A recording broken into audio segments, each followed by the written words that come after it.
સુરતના કતારગામ વિસ્તારમાં 25 લાખની ખંડણીની માંગ કરવામાં આવી। હીરા ઉદ્યોગપતિ ગોવિંદ ધોળકિયાની કંપની પાસે ખંડણી માંગવામાં આવી।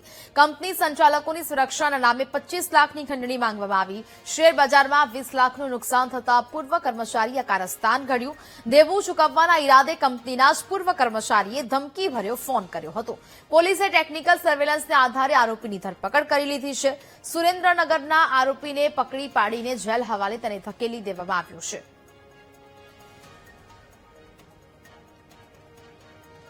એમાં લગભગ 19 તારીખે 2:30-3 વાગે પાછો ફોન આવ્યો એટલે એમને ફોન ડાયવર્ટ કર્યો મારી ઓફિસમાં લેન્ડલાઇન ઉપર।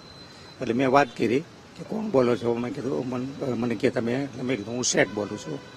તો કે શેઠ એટલે કોણ? મેં કીધું દિનેશભાઈ એટલું કીધું। તો કે હું પણ દિનેશભાઈ ભાર્ગવ બોલું છું। એટલે પોતાની ઓળખ એને દિનેશભાઈ ભાર્ગવ તરીકે આપેલી।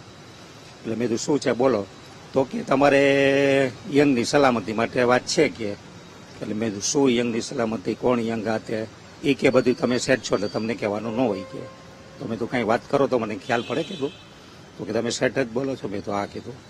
એ દરમિયાન મેં એને કીધું કે ભાઈ યંગની સલામતી માટે તમારે 25 લાખ રૂપિયા મોકલવાના થશે।